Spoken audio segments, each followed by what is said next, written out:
Nalika samono ana salah sawijining desa kang aran Desa Simat kang den tetuanggani dening Warok jejuluk Warok Simat anggadani putri setunggal kang aran Suminteng. Ucap kacarita nalika samono badhe kadhawuhaken dening Den Mas Broto. Ananging Den Mas Broto hamurungaken anggenipun dhaup Suminteng kelawan Den Mas Broto. Saknalika edan saknalika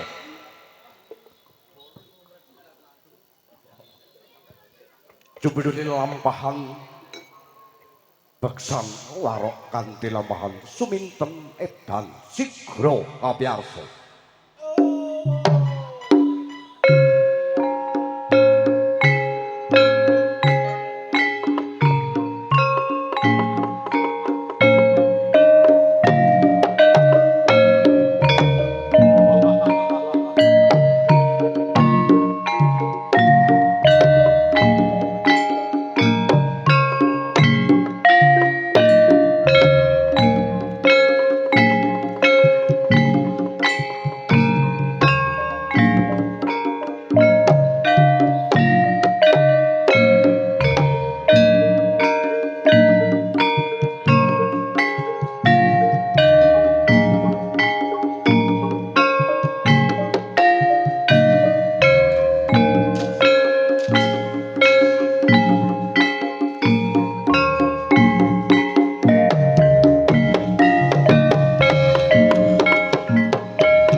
Mbak Wahyu rene tak kandhani. Aja nguwurke sing kono. Tak kandhani rene. Kuwi mau padha adus apa durung? Wis adus. Tak kandhani ya. Aku sesuk arep dadi manten. Karo Mas Broto. Wonge bagus banget. Lencer kuning. Pokoke rupane kaya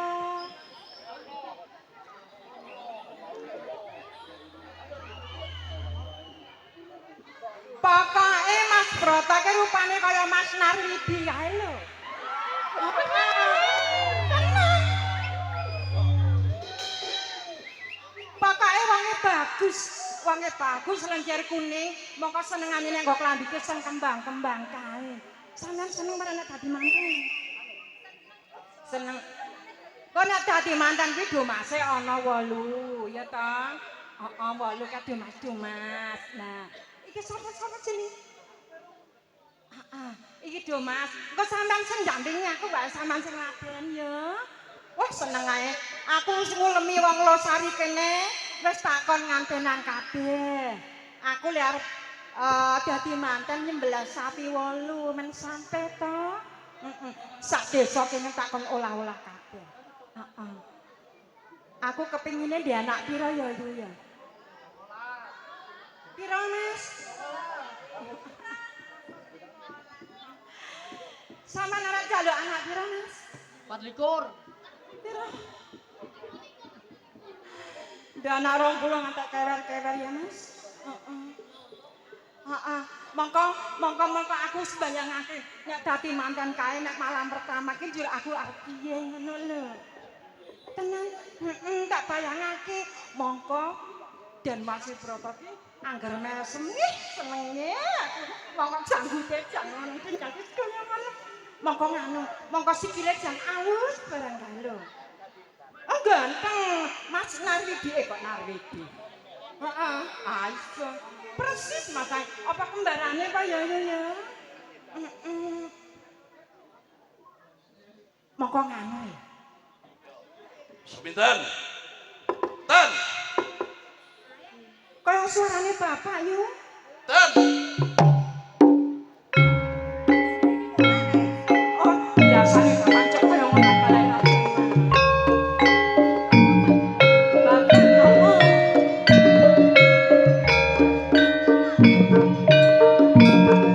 Seneng doane ya. Ya kan, Pak. Kene aja semua ya.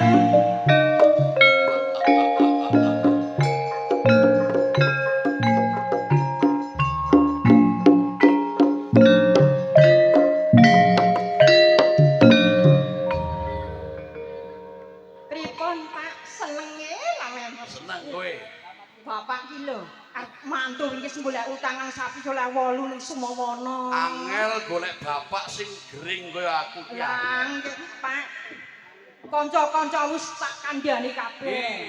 Bocah nom-noman kabeh iki ngerti nek kowe arep dadi manten njur do anu do Nggih, empuk. daden.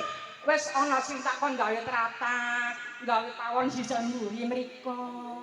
Ya pancene kudu sing kaya ngono kuwi. Kowe anakku wedok sing tak domo-domo. Lah nggih anake ning kula tok to, Pak. Ming kowe tok dadi sesuk nek pancen kowe arep dadi manten, ha iki sing do arep domas ayu-ayu, cantik-cantik kabeh.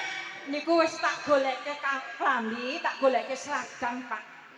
Niku pokoke sesuk tak bakal. Aja ngisini-sini. Nggih. Nek perlu mau sapa sing jenenge warok sapa jenengane? Oh, Kang Joden. Endi warok Joden? Endi to, Den? Eh, Ayo, Den. Kene, Den. Kang Joden Den. rene. Rene. Alah ayo. Kae warok Joden kon rene. Kene. Kuwi Sampeyan takon gawe pawon kono salat pira? dikai mik. Silai mik wis tak takon. Den. Oh. Mbok sing tegak sithik, Den. Dialem warok. Dialem. Ngene. Iya. Nah, ngene. Sakmenika kula sampun kesel. Ya, iki kowe sesuk sinten tak dadi manten. Nggih. Aku le nyambut gawe tenanan. Nek perlu sesuk le nyebleh sapi 8 ning utang kabeh. Ya. Kanca-kancane lumpuhe kabeh. Ngono, Den. Ah. Njur le do geglade engko tak sini-sini. Ya. Wale latihan le joget sing apik-apik. Cah wedok-wedok ditata kabeh. Ana njur kowe iki kowe warok Joden. Sapa kowe? Tino. Ah, no Rene no. Rene. Rene.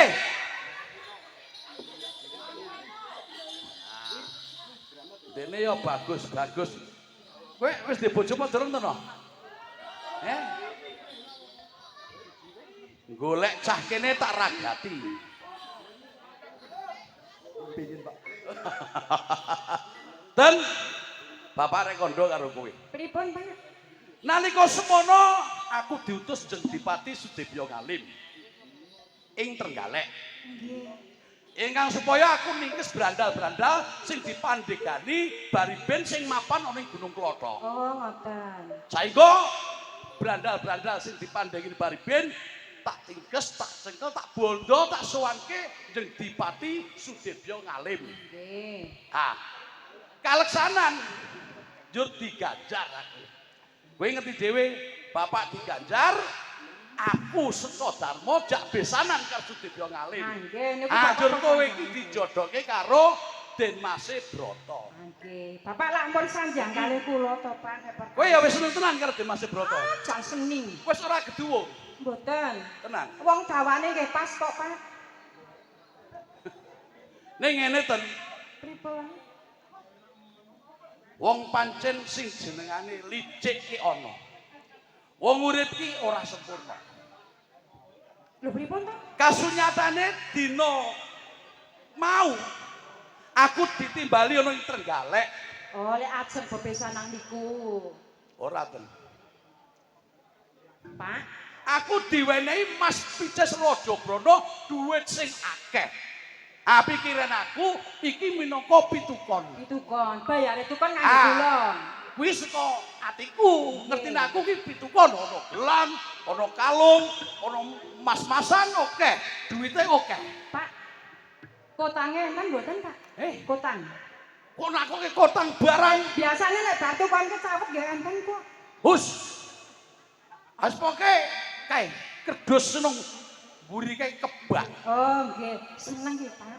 Ning ngene ten, Pripun? jebule kuwi mung licik mung lamis Sudebya Ngalim. Kongkonan karo Pati Setonegara. Karo wadyabalane Senopati karo Temenggung.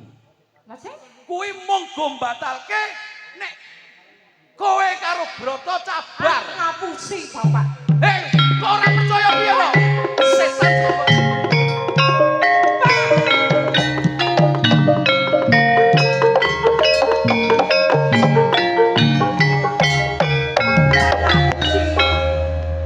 Bapak ngapuk.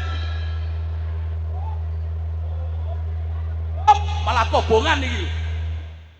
Wah. Nyambut gawe nang kene iki wis ngati-ati. Kene iki desa sing wingit magila-gila, tenan iki. Ana bebasan desa iki manuk mabur nglangkai desa kene iki wah keplek paridara among. Halo. Ha iki upama sinden kok nganti penyanyi kok nyanyi lagu kok kleru pateni. Mboten.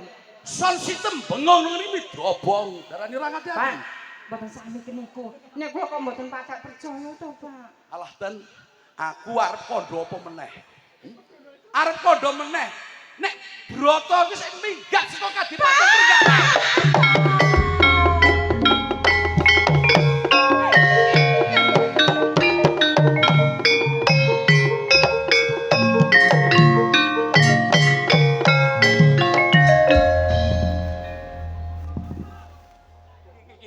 Nek, do ditulungi iki, malah semaput iki.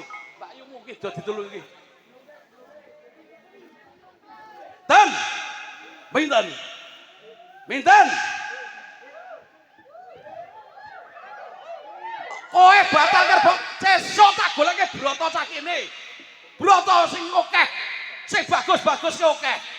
Ora mi Broto Trenggalek. Ngisen-ngisenake. Kowe ngisen dhewe bapakmu, ha?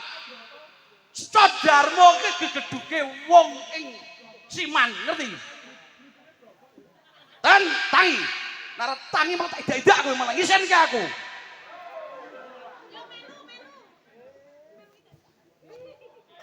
Pak. Tangi.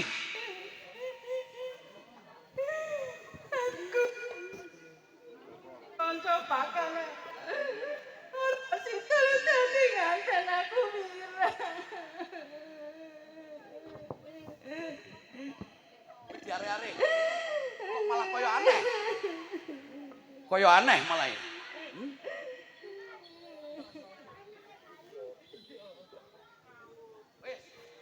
Meneng. Aja kuwatir. Kayak Broto pirang-pirang kayak kono-kono kae. Nek ming ditampik. Elah. Kuwi Mas Pratama,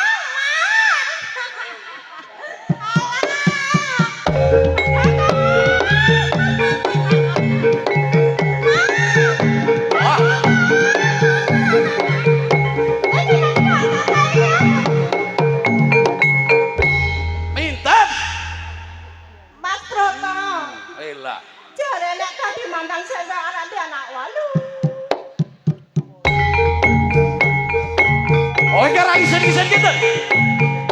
Edan apa kowe wedan?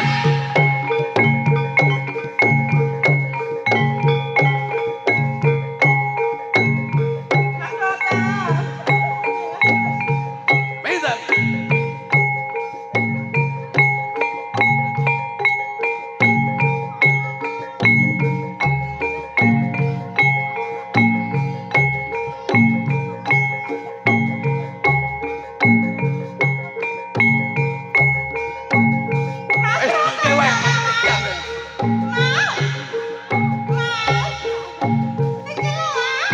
Ayo tembangi sopret-sopret.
Seret goro ini kuwi, pinter kuwi.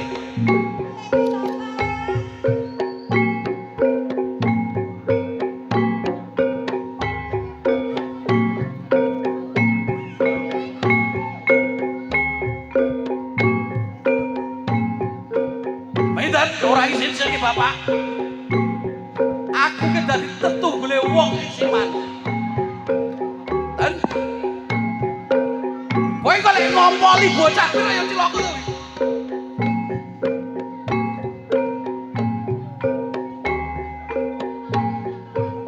Iki no, iki kanu.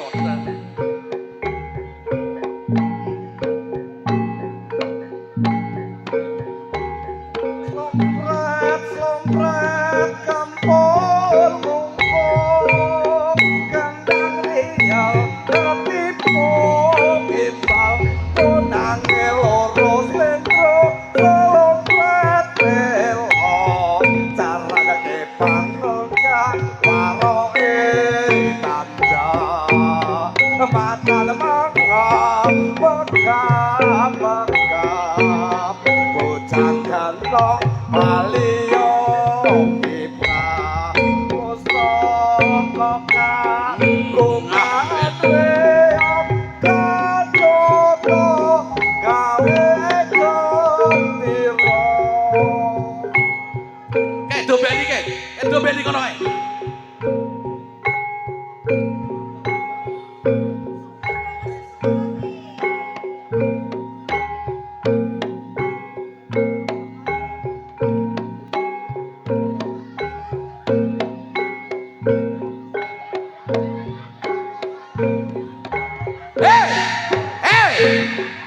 Orang kerajin kandun ngisi di sini Bapak.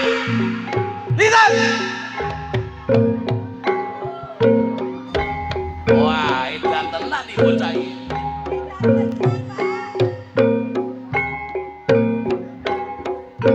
Kowe ora kerajin kandun. Kowe ngisi-ngisi iki Bapak kowe.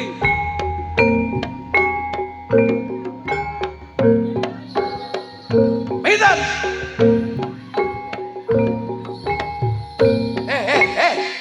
Tulungi pokoke. Jaluk ke. Timbune jaluk.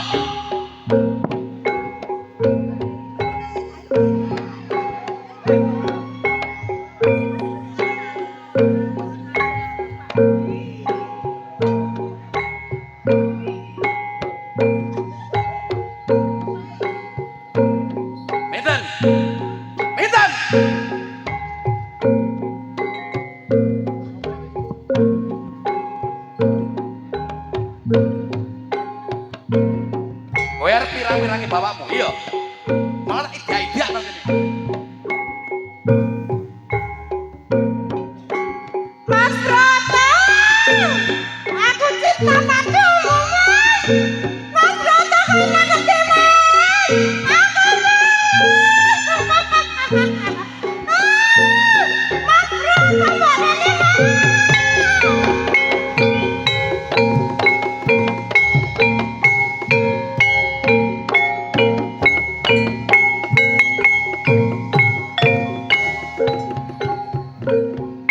Wela, wela iki sementem layu. Ayo tututi. Tututi. Tututi ayo tututi.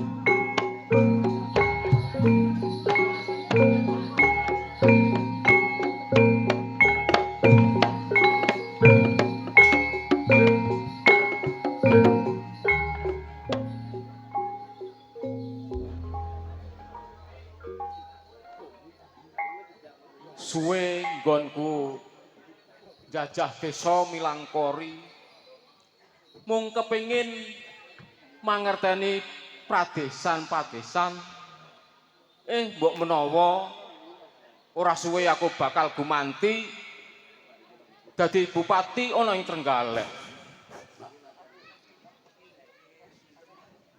Jalaran dadi bupati mono kudu mangerteni kahanan ing pradesan-pradesan supayane ora kaget besok yen menawa dadi bupati ana ing Trenggalek. Loh, kok kaya ana pawongan kan bakal teko kae tulang-tulung ke sapa? Mas Brut. Mas Brut.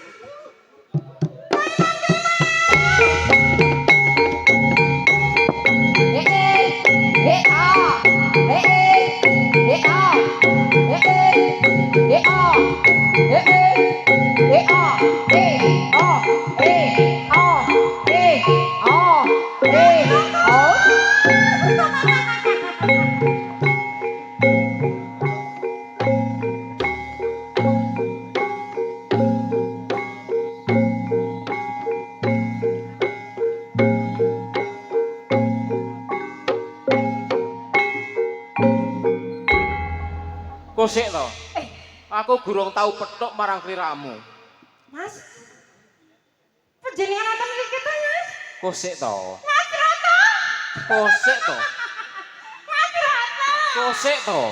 Mas. Aku lagi petuk iki kok langsung Mas Broto, Mas Ajan Broto. didor, Mas. Kosek to. Jane sliramu ki sapa lan kerjamu kepiye? Agak sing suara sing ngene-ngene iki sapa ya? Aku rak agi ae ketepung marang sliramu iki. Mas Rata. Sliramu sapa? Wingi nang iso dikrambel ngantere didalang blulu. Kosek to, kosek to. Aku sangu lho, Mas. Kok ngoyak-ngoyak wae. Arek lemekan godhong-gedhong pawit krambil. Tak takoni, tak takoni. Piye, Mas? Sliramu kuwi sapa? Ah, brengos kaya brengos kucing. Alah. Sliramu kuwi sapa?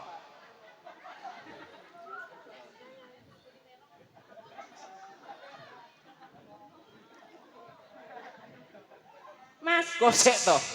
cinta sehidup semati iki lho. Tresno ya tresno ning aja ngoyak ngono to. Jentelo dhek iki angel ira jamak. Kosek. Sliramu tresno marang aku, ning aku ora duwe katresnan marang sliramu. Seko sithik, Mas. Engko angger wis nul ngono rak yo njengko njaluk meneh. Sing jenenge wong jojodohan kuwi kudu padha tresnane. Mas tulung tunjuke kathok, Mas. Ayo mengko. Mengko tak unjuke. Sing tak wani ngerti ya. Mas Broto, aku iso bangun aja gak tak pedhot tenanku lho. Kosek to. Sing jenenge wanita nek kudune kan sing rada Ambuh. lembah manah. Ora kok kaya ngono. Mas. Dadi wong wanita ku aja cok seneng lelemeran. Ora. Cepet mumpung rak ono wong. Kosek to. Sliramu kuwi sapa jane? Sliramu sapa? Sampeyan ki katara kok piye to jane? Lagi iki Masa tak takon karo calon dewane kok ya. Mas, mbok cara jenengan ki gelem sak blongan wae engko sampean kira njaluk ping pira tak unggahi Mas. Tenan kuwi, sithik wae. Nek nggon kuwi kan gampang. Iki kan ngopo dong? Nek nggonku nah kosik to.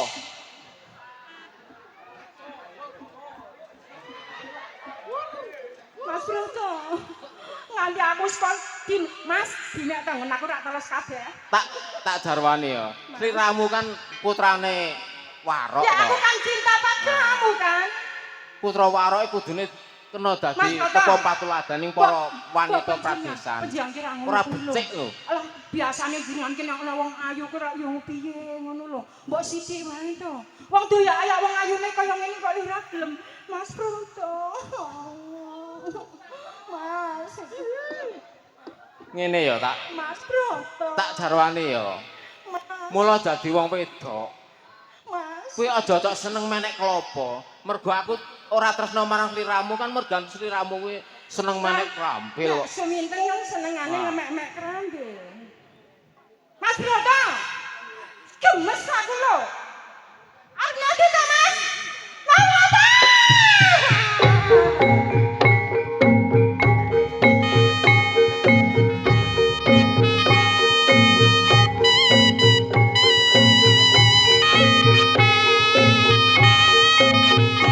Pinten!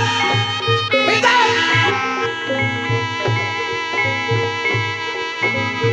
Kosik to. Sing sabar, kosik to. Pinten! Sing sabar. Halo. Pinten! Di sawang para kawula kan ora becik to. Kosik. Kowe iki takon Sing sabar. piye? Nek di sawang para kawula kena ya ora becik.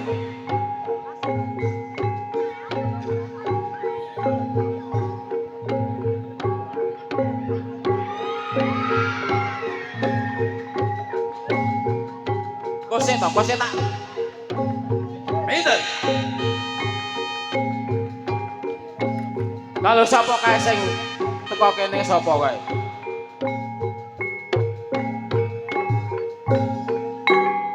Dimase Broto, aku ora pangli. Pri jenengan. Pripun iki? Suminten dadi edan rego sampean. Lah kok saged? Nalika semono ngemban dawuh bapakku Sudebyo Ngalim sing nang Trenggalek. Ngutus aku yen aku kudu. Pinten? Tungkak matamu kok. Anten.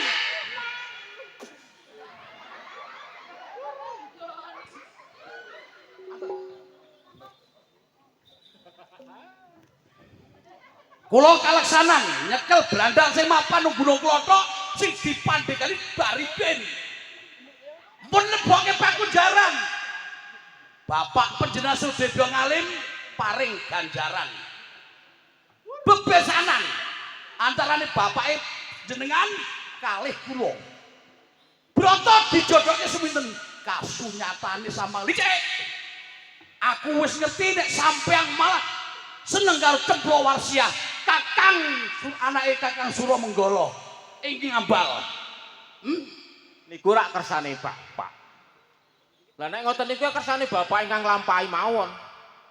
Nek kula niku mboten tresno kali suminten. Nek bapakmu ora ganjar kowe didodokke karo anakku. Ora bakalan suminten dadi edan. Mula pinggir iki sampean nek ora gelem dadi bojone suminten senajan wis bojo Cemplo saking ibu kula mbok ya ora ketun diwayo. Nek ora gelem apa sama tak pateni. Lho, mangke rumiyin. Mergo suca diarmu iki geduke wong siman. Ora wedi sapa-sapa. Apa wong sak Trenggalek pun ngubut ke Sadarma. Malah kintik kabeh. Mangke rumiyin nek bab niku kan saged dipun rembak ingkang sae. Rembok sing kepiye? Kowe aja ngisip aku dadi isin. Mergo tak suminten didelok para kawula ing siman kodhok edian ngore apa aku ra wirang. Munggah tatarane ngapura tekan Kadipaten Trenggalek iki tekan Tapel Wates Trenggalek wae edan. Kae, para kawula Punggawa Praja Ndara Praja ing Trenggalek padha weruh nek anakku edan. Sapa sing ora lara ati? Ani ngeten nggih. Piye?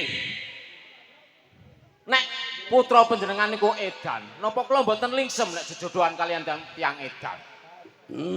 Mergo edan sing gawe kowe. Aku ngerti yen kowe kuwi dipek mantu karo Kakang sapa kuwi? Suramenggala. Ah moko Kakang Suramenggala elmune ya dhuwur. Bisa gawe edan. Wah aku malah jubir ya. Kowe mesti njaluk tulung karo bapakmu Maratuwa Suramenggala ming supaya sing dadi edan. Mergo kowe edane ya ora. Mangke rumiyin. Sakniki ngeten mawon. Piye? Kula sagah dipun jodohaken kalih Suminten. Pisan meneh piye? Kula sagah dipun jodohaken kalih Suminten. Ning kula nggadahi bebono. Apa bebanane? Waton Suminten saged waliya Temaing Jati, saged pulih kados ngene. Ago lho. Apa kondo mau aku ora bengok-bengok, ora napas bedhok. Nek kondoke mau ngono ki aku ora bengok-bengok. Waton Suminten waras. Lah nggih. Jur kowe gelem ayo. Ayo di bojo loro, siji Cempluk Wasiah ing Ngambal, loro Suminten dadi bojomu. Nggih. Ah panjenengan niku rak digdaya linangkung. Tentu kemawon Iya. niku Ngene, tetep nek pancen kowe tulus tresnane tekan ati, bareng-bareng aku tak nyuwun ngersani Gusti Kang Murbeng dumadi, kowe yo melu donga, ndongake men supaya mandi Suminten waras. Ayo. Bocah-bocah sing calon arek ndomas kuwi melu donga men kancamu Bayu Minten waras wires kowe iki. Ayo, donga tak wiwiti.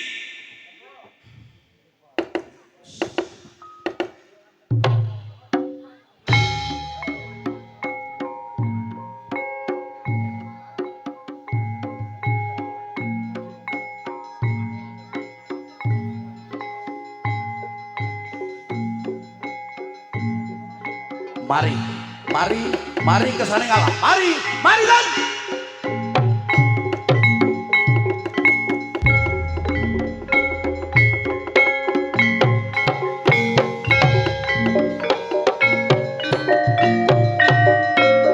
Mari lan.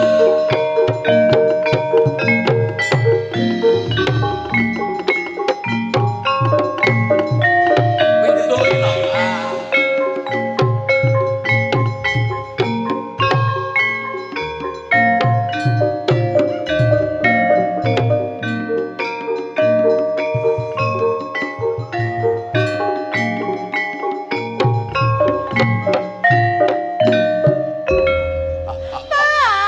Matur gunge panuwun sing tanpa Nang jaretku nanti, Gusti Kang Murbeng dumadi wedene Suminten Sawetku nanti nang.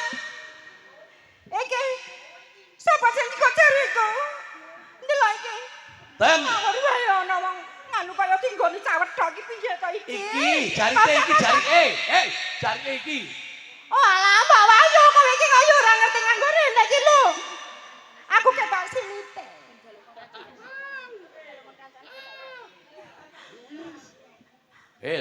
Rene gorene rene ten wis ora gelisem bapak Iki kok ana wong pirang-pirang iki. ayo mergo kowe wingi kentir kuwi dadi didelok wong sak donya Apa aku mau toh yo? Aduh. Berat, terus aku ketok rambutnya barang. Aduh. Pak. Piye? Njaluk rambutku. Papa. wis menang Kondene aku nanti ayo. wis Pak. iki ngene ten kowe nalika wingi ngene iki kowe kocruk Edan kula, Pak.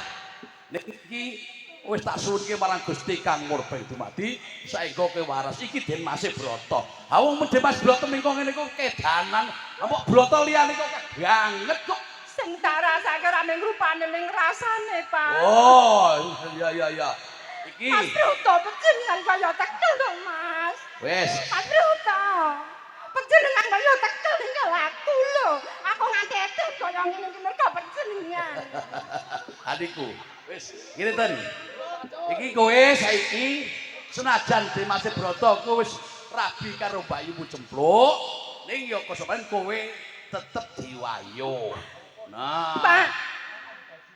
Kula edan ngene gara-gara Ayu Cempluk. Pluk. Sampeyan tak tanggung jawab ta. Yo minta seneng karo seminten kono seneng karo Cempluk sing nganti gondar-gondari lah yo. Piye? Wis ora sah rono sing mesti saiki Dimas Broto wis nglagati kula. Ngeten Dimas Broto. Niki kowe saiki seneng marem Pripun, Pak? bakal tak smeki. Pak, Nah, Kang Mas. Panjenengan sampun dados garwanipun Yu Cempluk. Kersa mayuh kula to. Iya, piye? Kula timbane engko ngupil ya gelem aku dipek bojo loro. serah karo. Ngeten Dimas Broto. Nggih, pripun? Mugi-mugi panjenengan gadahi garwa kalih Cempluk Warsiah kalih seminten, mugi-mugi tansah pinangawidadan kasarasan. Amin.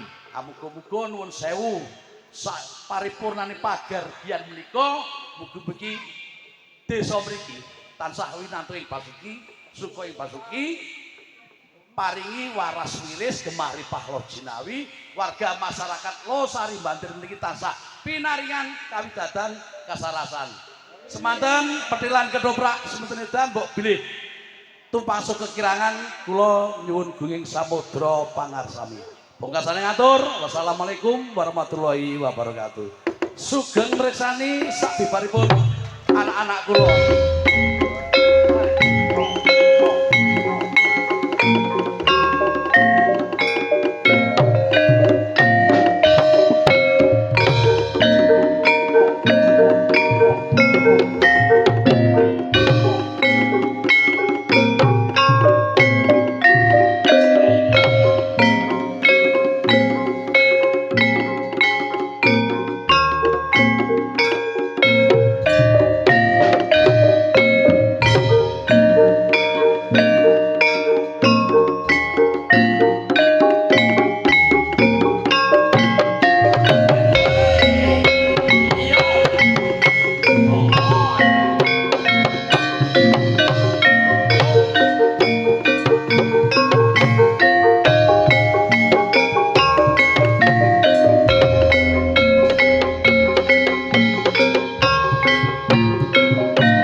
Apalah arti tepuk tangan tanpa saweran.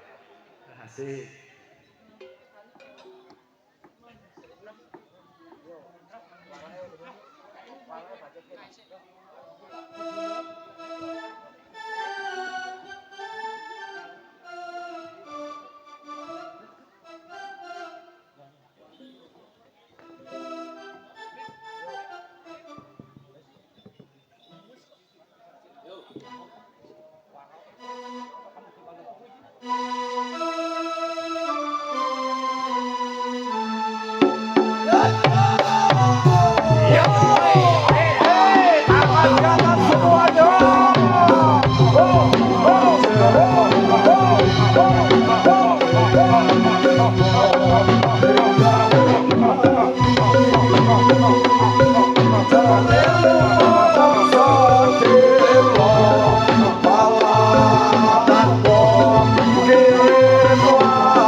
Wah,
tumpakane kereta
sing ngedang kesel wae Aku rambutku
ceritane wayang Ramayana